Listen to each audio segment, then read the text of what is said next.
네, 오늘은 코스닥 시장이 오랜만에 또 반등이 나와서 코스닥 얘기하겠습니다. 코스닥 시장이 한번 급등 나올 때마다 기대감이 나와요. 자, 이제 혹시나 뭐 가는가? 그러다 꼴딱 또 자빠지고, 또한 일주일에 2주에 한번 급등이 나오면 그때 또 한번 야, 이거 또 가는가 하다가 또 자빠지고, 이게 굉장히 오랫동안 그 반복이 되고 있고, 그리고 특히 올해 코스닥 시장은 극도의 그 과매도 국면, 급락세가 계속 이어지고 있는 겁니다. 뭐 코스닥에 있는 종목들은 대부분 다 반토막에서 뭐 60%, 70%다 박살이 난 상태예요. 고점 대비해서. 자, 이런 상황에서 과연 언제쯤 추세적 반등이 나와줄 수 있을 것인가? 제대로 된 반등이 나올 수 있을 것인가? 아니면 영원히 이걸로 끝인가? 뭐 그에 대한 얘기인데요. 자, 요거는 제가 계속 말씀드렸습니다. 피터 린치의 마젤란 펀드 교훈을 잊지 말자. 자, 그 말씀을 드렸죠. 변동성이 굉장히 심한 장이 반복이 되고 있는데, 성장주를 좋아하는 마젤란 펀드, 피터 린치의 마젤란 펀드도 마찬가지였다. 엄청난 급등, 급락을 겪어왔다는 거죠. 그걸 다 견디고 가니까 결국은 13년 동안 27배의 상승을 가져온 겁니다. 자, 이런 변동성 앞에는 답이 없다. 마젤란 펀드에 가입했던 절반 이상의 사람들이 모두 손실을 보고 중간에 빠져나올 수밖에 없었다는 거죠. 자, 지금 우리는 이런 시험에 들고 있는 겁니다. 자, 우리 코스피장 잠깐 볼까요? 고점 대비해서 20% 이상 나갔다가 글쎄요, 뭐 하루 정도 이제 반등이 나오는데 뭐 어떤 흐름을 보일지는 좀 더 두고 봐야 되겠고. 자, 오늘은 코스닥 이야기니까. 코스닥 보시면은 뭐 차트가 이미 추세선 자체도 이렇게 꺾인 상태고, 그리고 주가 자체도 고점에서 1200포인트까지 갔던 게 지금 740 근처까지 빠졌으니까 거의 뭐 반토막 느낌에 가깝죠. 그리고 이제 뭐 가끔 이렇게 급반등이 양봉이 한번 나오는데 하루 이틀 나오다가 또 자빠지고 반복이 되니까 믿음도 굉장히 사라진 어떤 그런 상황입니다. 자, 이게 회복될 가능성이 있을까? 과연 올라갈 것인가? 어렵죠? 자, 이걸 조금 뭐 객관적인 눈으로 좀 보도록 하겠습니다. 자, 최근에 이제 그 시장이 반등이 조금 나오려고 하는 상황이 나오다 보니까 특징적인 부분이 있는데, 한 하루 이틀 이제 기술적 반등이 진행이 되니까 조금 특징적인 게 있어요. 과연 그들은 지금 뭘 보고 있는가? 시장이 이번에 급락이 나왔을 때, 그리고 반등이 나올 때, 기관들은, 외국인들은 뭘 보고 있는가를 잠깐 보죠. 자, 이번에 그 급락이 나온 이후에 외국인이나 기관들이 기존 주도주를 다시 사고 있는가? 아니면 이번에는 다른 주변주들을 사고 있는가를 체크해 보니까, 자, 기관 투자자입니다. 최근 4일간 코스닥 시장에서 매수가 꽤 1조 가까이 들어왔어요. 굉장히 많이 들어왔죠. 자, 기관들이 거래소와 코스닥에서 뭘 사고 있는가를 4일간 추적을 해보니까, 삼성전자, SK하이닉스가 대부분이더라. 이런. 원익 IPS, 대덕전자, PSK, 테스, 이수페타시스, VM. 네. 역시 변함없이 기관들은 4일간 매매를 보니까 매수한 종목이 반도체밖에 없구나. 자, 사모펀드가 특이하게도 이틀 동안 굉장히 많은 금액을 샀어요. 거래소에서 1조 이상을 매수를 했고 코스닥도 조금 매수하고 있더라. 아니, 도대체 그렇게 안 사던 사모펀드가 2일간 특히 그 전일 하루 동안에 1조 이상의 매수가 갑자기 들어왔는데 뭘 샀나 도대체 보니까 딱 두 개밖에 없었어요. SK하이닉스와 삼성전자 급락 나올 때 이것만 이틀 동안 겁나게 샀더라. SK하이닉스 8천억, 삼성전자와 삼성전자 우선주를 5천억, 끝. 자, 그럼 외국인이 그동안 내리 팔다가 이틀 동안 매수가 들어왔어요. 자, 외국인이 과연 이제 드디어 뭐 매수세로 전환되는가 모르죠. 그거는 환율이 약간 꺾이는 모습이 보였고, 그리고 이제 리밸런싱 물량이 조금 적어진다는 얘기가 있죠. 왜냐하면 주가 자체가 외국인이 왜 지금 미친 듯이 팔고 있습니까? 원래 얘들이 들고 있던 물량에서 지수가 올라가니까 더블로 늘어났죠. 그러니까 어떻게 지들이 들고 있던 거에서 깔 수밖에 없어요. 자기들은 요만큼 들고 있어야 되는데 주가가 올라가다 보니까 자동으로 늘어난 겁니다. 까야지. 근데 까고 있는데 주가가 빠져버렸어요. 급락이 나왔어요. 그럼 깔게 줄어들었지 않습니까? 그게 연기금하고 똑같아요. 연기금도 원래 요만큼 들고 있는데 가만히 있는데 지수가 올라가다 보니까 따블 나버렸네? 이거 어떻게 해요? 팔아야지. 그래서 어쩔 수 없이 허둥지둥 목표 비중을 늘린 겁니다. 전술적, 전략적 허용 범위까지 감안하면 한 요 정도 되니까 조금만 팔면 되는데 주가가 빠져버렸네?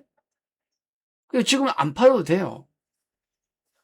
어쨌든 외국인의 매수가 이틀 연속 들어왔는데 보니까 뭘 샀나 보니까 SK하이닉스, 삼성전자, SK스퀘어, 한미반도체, 삼성전기, LG노텍 또 팔던 거 사던 거 그냥 그거예요. 똑같죠.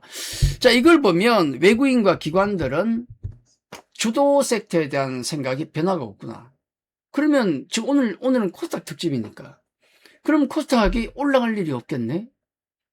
그렇죠. 단기론 그래요. 또 그렇게 된 겁니다, 지금. 분위기가. 근데 우리가 크게 그림을 한번 보자는 거죠. 크게. 반도 섹터를 떠나서 코스닥이라는 것만 한번 보자는 거예요. 지금의 하락은 우리가 2007년부터 볼까요? 2007년부터 해서 지금 2006년이죠. 2007년부터 2026년까지의 약 20년입니다.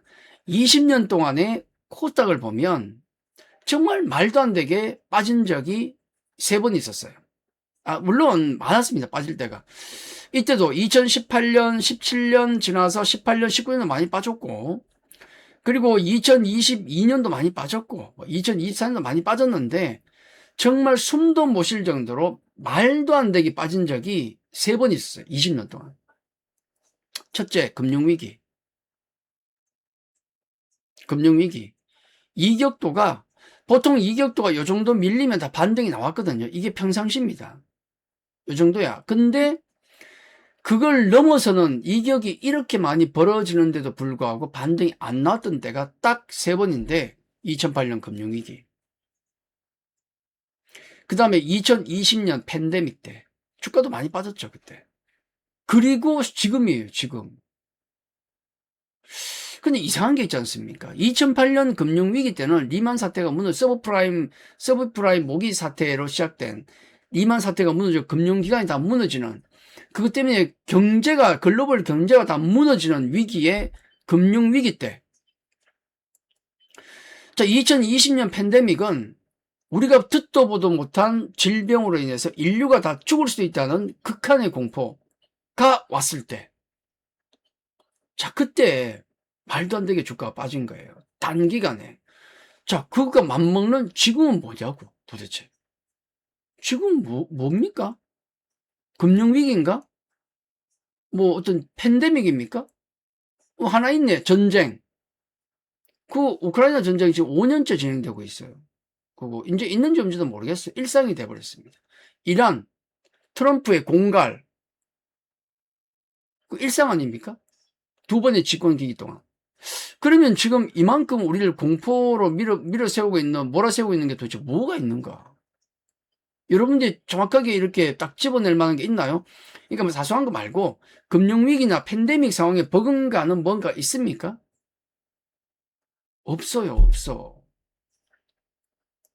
없어요. 중요한 건 금융위기와 팬데믹과 같은 그 정도의 큰 영향력을 줄 수 있는 어마어마한 악재가 지금 있는가? 없습니다. 없는데도 불구하고 그와 맞먹는 하락을 하고 있어요. 지금. 이게 중요하죠. 자, 그리고 두 번째.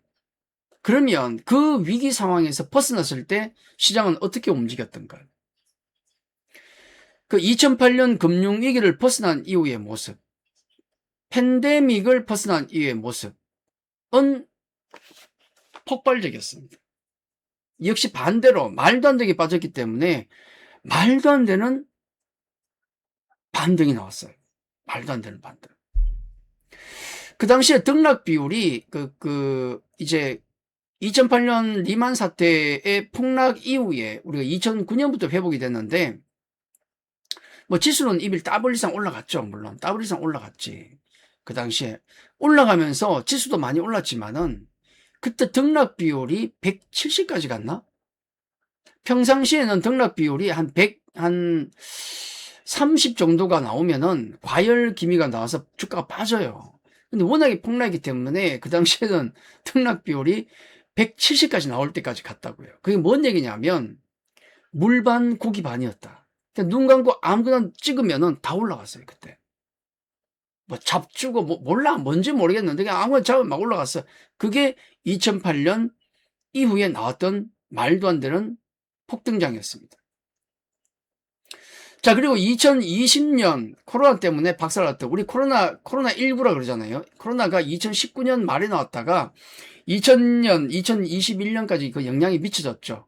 그 당시에 우리 학생들 학교 갈 때 다 마스크 끼고 잃어버린 3년 그러지 않습니까?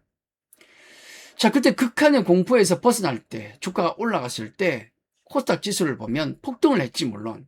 근데 이 당시에는 등락 비율이 200이 넘어갔어요. 200. 등락 비율이 100이라는 것은 상승 종목과 하락 종목과 똑같다는 얘기인데 170이라는 것은 상승 종목이 압도적이라는 거죠. 근데 팬데믹 이후에는 그게 200을 넘어갔어요. 그러니까 물반 고기반이 아니고 물도 없어. 다 고기야. 다 고기 그냥. 찍으면 올라가. 말도 안 되는 미친 폭등장이 나왔거든요. 그러면 지금은 보십시오. 과연 이 위기가 위기가 있는지 모르겠어. 그냥 위기인지 아닌지 모르겠는데 지금의 이 폭락장 이후에는 어떤 장이 펼쳐질 것인가. 여기 보시면은 우리 2022년에도 장이 굉장히 어려웠어요.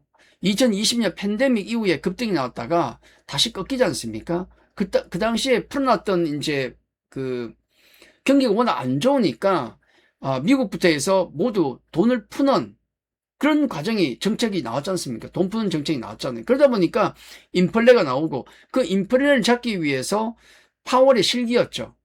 파월의 실기. 인플레 걱정하지 마라 그랬는데 나중에 보니까 야, 내가 잘못 본 것 같다. 갑자기. 그러면서 25bp, 그 다음에 50bp, 그 다음에 75bp죠. 말도 안 되는 자이언트 스텝을 3번, 4번을 밟아버렸거든요. 그러니까 박살났지, 그 당시에. 근데 그럼에도 불구하고 여기 보시면 이격도가 여기밖에 안 빠졌어요. 그 당시보다도 지금이 더 위험하고 더 많이 빠져 있는 겁니다.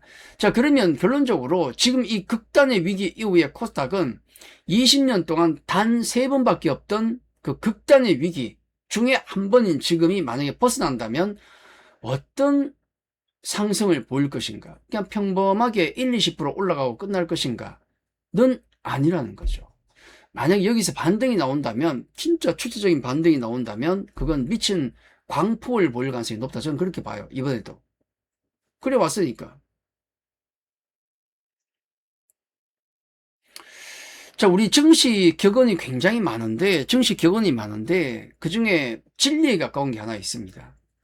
산이 높으면 골이 깊고, 산이 높으면 골이 깊고, 골이 깊으면 산이 높다. 이건 영원한 진리였어요. 한 번도 틀린 적이 없습니다. 극한의 어떤 포모로 인한 극한의 어떤 상승이 나오면, 그 다음은 나락으로 갔고, 말도 안 되는 나락으로 가면 갈수록 다음 상승폭은 훨씬 컸다. 이거는 한 번도 바뀐 적이 없는 진리에 가깝습니다. 사람 일이니까 역사는 반복이 되지 않습니까?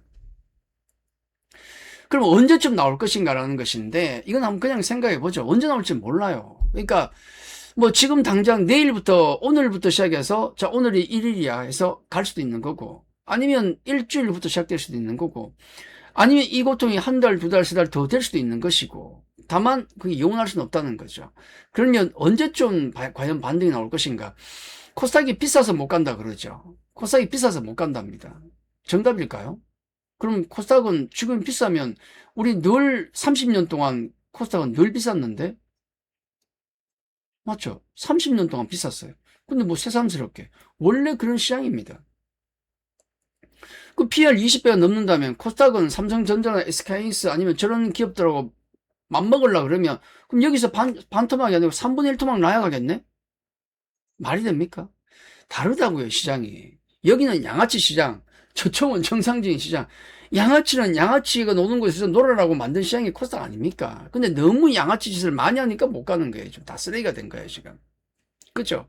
비싸서 못 간다는 게 아니고 결정적인 건 이쪽이 원래 양아치 시장인데 저쪽에 코스피에 너무 멋진 놈이 나온 거예요, 지금. 원래 멋진 놈이 많았는데 말도 안 되게 멋진 놈이 나온 겁니다.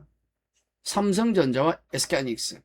실적이 평소 대비해서 10배가 늘어나 버린 거예요, 갑자기. 그러니까 이 잘난 놈 때문에 가뜩이나 양아치들 마음에 안 들었는데 다 때리고 저리 가자. 이 상황이 된 겁니다. 그러면 뭐가 바뀌어야 되는가? 반도체가 너무 멋진 놈이었는데 조금 멋진 놈이 돼야 돼요. 그 얘기는 둘 중에 하나입니다. 주가가 너무 많이 올라가거나 아니면은 성장 모멘텀이 훼손되거나 둘 중 하나죠. 아직은 싸답니다. 그러면 하나밖에 없어요. 성장 모멘텀이 훼손될 때.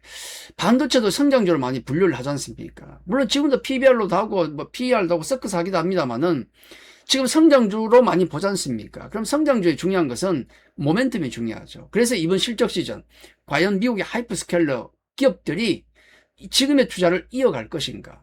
어차피 반도체 기업들은 실적 잘 나와요. 그건 호재가 안 됩니다, 이제. 그래서 미국의 빅테크 기업들이 지금의 땡빛을 내서라도 투자를 하고 있는데 이 기조를 이어갈 것인가가 가장 중요하다. 두 번째는 ETF라는 도박장이 없어져야 돼요. 지금 예를 들어서 좀 심할 경우에는 SK하이닉스 ETF, 레버리지 단일 종목 ETF, 그거 하나. 그게 돌아가는 거래량이, 거래 금액이 코스닥 시장과 맞먹어요. 그리고 인버스 하나, SK하이닉스 인버스 하나가 심할 경우에는 코스닥에 거래된 것과 맞먹습니다. 그 두 개가 코스닥 전체 두 개만큼 커요, 거래가. 두 개의 없던 도박장이 돌아가고 있는 겁니다. 없어도 되는 거였어요.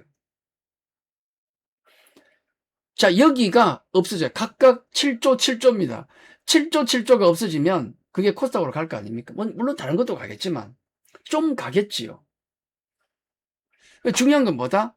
반도체가 너무 잘 나가는데 얘들이 언제쯤 모멘텀이 약화될 것인가? 지금도 싸요. 두 번째, 지금 정부 대책이 계속 나오고 있는데 나오려고 하는데 나온 게 아니고 나오려고 하는데 자, 어떤 게 과연 나올 것인가? 이재명 대통령께서도 직접적으로 언급했죠. 신속한 대책, 신중하고 신속한 대책을 내놔야 된다. 밑에 분들이 하겠죠. 과연 ETF에 대한 어떤 대책이 나올 것인가? 요 두 가지가 코스닥에 불을 붙일 수도 있고 못 붙일 수도 있다. 못 붙이면 조정의 기간이 길어지는 것이고 붙이면 한번 시작이 되면 아까 말씀드린 내용 그대로입니다. 산이 높으면 골도 깊을 것이다. 자, 코스닥을 요 정도로 보죠. 사실 좀 막말로 심하게 얘기해서 지금 자리면은 그냥 때려치우고 그냥 코스닥 쪽에다가 오링 쳐놓고 나는 모르겠다. 안 망할 기업이나 아니면 지수 쪽에 베팅을 해야 되겠죠. 그렇게 해놓고 일주일 걸릴지 2주 걸릴지 한 달 걸릴지 뭐 반년이 걸릴지 놔둬버리면은 나중에 뒤에 아까 우리 보셨던 말도 안 되는 상승을 볼 수도 있지 않을까. 자, 요거는 좀 극단적인 예를 든 겁니다. 지금 이미 그런 상황으로 가고 있기 때문에 말씀드린 겁니다. 자, 코스닥은 그런 관점에서 이런 포인트에서 보고 있자. 계속 보라는 얘기는 아니죠. 자, 그렇게 말씀드리고 코스닥 상황을 잠깐 정리를 해드렸습니다. 많이 힘든 구간입니다. 자, 멘탈 관리 잘 하시고 지금 구간 신용대출 조심하시고 잘 견뎌 나가야 될 것 같습니다. 나중에 큰 장이 올 수도 있으니까. 자, 그렇게 말씀드리고 오늘은 마치도록 하겠습니다. 감사합니다.